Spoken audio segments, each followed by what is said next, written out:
In the 679th year since its founding, a rebellion broke out in Roman territory that would become a nightmare for the state. This uprising was initiated by the Thracian slave Spartacus. The events of his life have attracted the curiosity of many people in the modern era. Spartacus has at times been transformed into a Hollywood epic, at times become a sought-after character of ancient historical novels, at times turned into an icon shaped by socio-political perspectives, and at other times been portrayed as nothing more than a violent bandit. We know nothing about Spartacus's human side or his personal character. For when we look back across the centuries, what we see is merely the stylized and blurred shadow of a rebel and a hero. On the other hand, much is known about his actions. According to researchers, the name Spartacus derives from Spartacus I, a Thracian ruler of the 5th century BC who ruled near the Kerch Strait. Another group claims that he originated from the Maedi tribe in southwestern Bulgaria. In the 70s BC, in Macedonia, where Roman governors were waging wars against local tribes, free Thracian tribes were providing auxiliary forces to the Romans. Later, due to the increasing pressure of King Mithridates VI of Pontus on Bithynia, along Thrace's eastern borders, the Romans began advancing deeper into Thrace. This situation led Spartacus to break away from the Romans and fight them for his homeland. Afterward, he was captured and sent to Capua as a gladiator. In the spring of 73 BC, around 200 gladiators, mostly Thracians and Gauls, angered by mistreatment at Lentulus Batiatus's gladiator school, devised an escape plan. This group was led by Spartacus, the Gaul Crixus, and Oenomaus. Using tools they found in the kitchen, they fought the guards and freed themselves from captivity. After clashing with local militia forces in the streets of Capua, they barely managed to reach the slopes of Mount Vesuvius, which at the time was inactive. The number of slaves who reached the slopes ranged between 30 and 70. There, Spartacus formed a small army from runaway slaves and a few free men who had nothing left to lose. To suppress this bloody uprising, Rome hastily dispatched an army composed of randomly selected soldiers under the command of one of that year's praetors, Claudius Glaber. The slave army had no difficulty defeating these troops and even seized their equipment. The Senate, unable to properly analyze the defeat, still viewed the slave revolt as a disturbance that could be suppressed by conventional means. For this reason, 2 more praetors of that year were sent south to restore order. The armies of Lucius Cosinius and Publius Varinius suffered heavy defeats one after another. Cosinius was killed in his camp. Varinius also failed to demonstrate sufficient strength in successive battles. Several factors lay behind this success. First, some of the gladiators who escaped from Batiatus's school had previously served in the armies of Rome or Hellenistic kings, or had taken part in various tribal wars. This proved useful in training and organizing the slaves. Second, the loot was distributed as evenly as possible among the slaves, preventing internal conflict for a time. Third, no one in the camp was allowed to possess gold. Trade was conducted using copper and iron instead. This ensured access to raw materials and made weapon production easier. Despite this, it would be difficult to claim that they were fully equipped. They compensated for their shortage of shields by weaving vine branches and covering them with leather. After Spartacus's victories, Magister Pacorus from the southern regions also joined the slave army. This group consisted of shepherd slaves, stronger than others, and already accustomed to bearing arms. As soldiers, they would make a major contribution to Spartacus's forces. Additionally, steward slaves from southern farms provided technical assistance. Spartacus spent the winter training and arming his new recruits.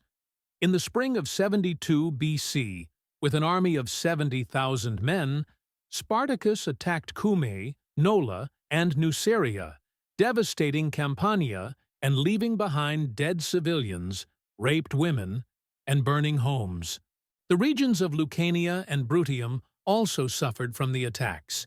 The majority of this vast army eventually consisted of slaves who hated free people, as well as bandits and thieves. Despite efforts to restrain them, banditry spread uncontrollably throughout these areas. During this time, a major disagreement arose between Spartacus and Crixus. While Spartacus intended to move north and leave Italy, Crixus wanted to attack the Romans. This disagreement caused the army to split. Crixus broke away from the main force with 20,000 to 30,000 Gauls and Germans loyal to him.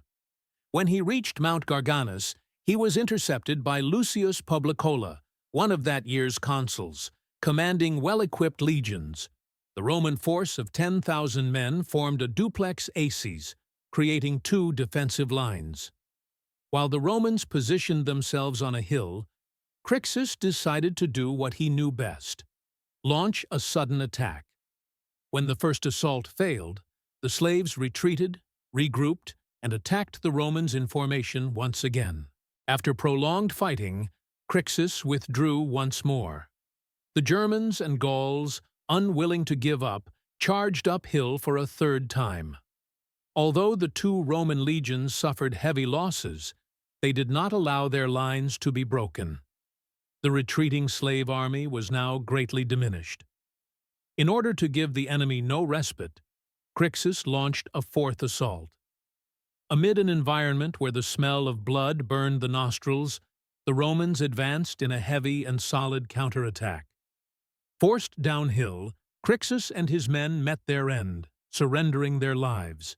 Crixus's story ended there. Meanwhile, the other consul, Cornelius Clodianus, marched against Spartacus, who was advancing north, followed by Publicola. Spartacus seized the initiative and attacked the Romans before they could regroup, defeating both consuls. Disgraced, they were recalled and immediately dismissed by the furious Senate. To honor Crixus's spirit and mock the Romans, Spartacus forced 300 Roman prisoners to fight like gladiators and had them killed by his own men. So to speak, those who once watched were now being watched. Clearly, the Thracian possessed a cruel sense of irony. What was Spartacus's intention as he continued north?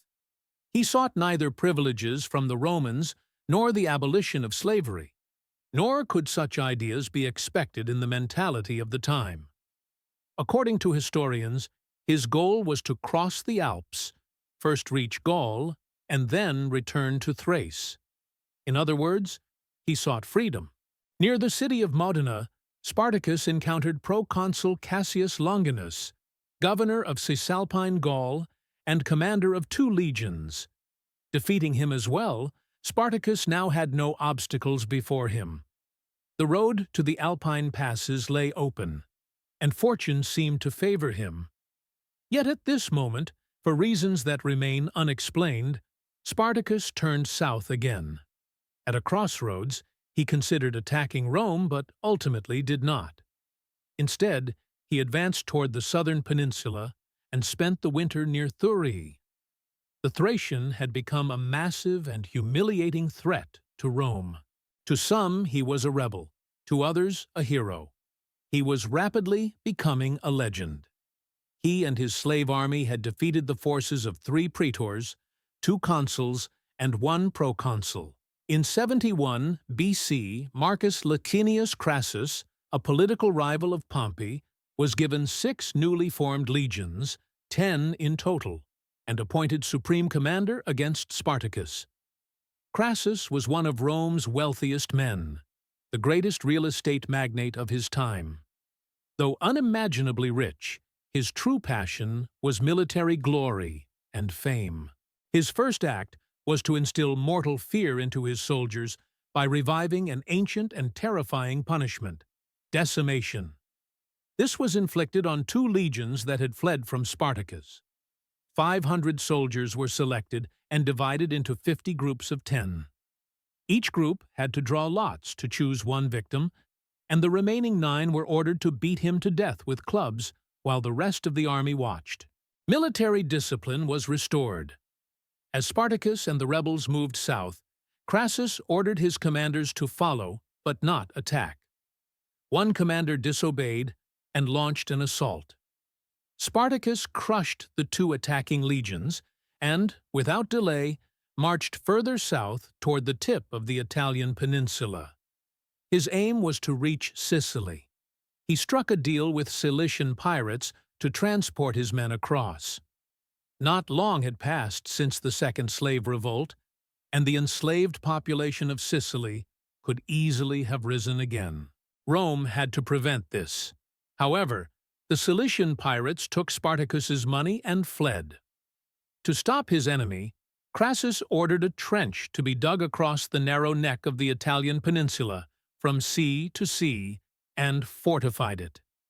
Despite all setbacks, on a snowy winter day, Spartacus and a group of his men filled part of the trench with brushwood and corpses, managing to break through the barriers. They were free again on mainland soil, but most of his men were left behind. An impatient Senate called upon Pompey, returning from Iberia with veteran legions, and Varro Lucullus, proconsul of Macedonia, to assist Crassus. Upon hearing this, Spartacus moved toward Brundisium, hoping to escape to Epirus by sea. Learning that the port was held by Romans, he abandoned the plan. Time was running out, and Crassus was closing in. After a series of increasingly violent clashes, Spartacus reached the vicinity of the Silarus River in northwestern Lucania, with the enemy right behind him. During the march, some of Crassus's soldiers were ordered to dig trenches near the riverbanks. The rebel vanguard positioned itself nearby. A minor dispute between the Roman work crews and rebel scouts escalated, igniting the battle. Roman guards rushed to aid the trench diggers. When some of the slave soldiers joined the fight, the number of combatants steadily increased, and the scuffle turned into a full-scale battle. Spartacus acted swiftly, forming his troops into order. Crassus did the same, deploying his 10 legions in the traditional triplex acies formation of 3 lines. The two armies clashed with full force. After a long struggle, the disciplined legions gained the upper hand. The rebel army began to melt away uncontrollably. Spartacus was reaching the end of the legend he had written. Historian Plutarch offers one version of his final moments. Spartacus, amid flying weapons and wounded men, tried to cut his way toward Crassus, but in truth never reached him. Instead, he killed 2 centurions who attacked him together. Eventually, when his companions fled, he was left alone, surrounded by enemy forces, and was killed, still defending himself to the very end. Thus did Spartacus die. According to others, he managed to escape. In this battle, Rome lost 1,000 soldiers, while nearly 60,000 slaves were killed. Overall, Rome had conscripted an additional 50,000 men to suppress the revolt, and 150,000 slaves lost their lives. Thousands of civilians killed by the rebels must also be counted. Finally, as a warning, Crassus crucified 6,000 rebels along the road from Rome to Capua. The war was over, the legend of Spartacus had ended, and Rome needed to heal its wounds.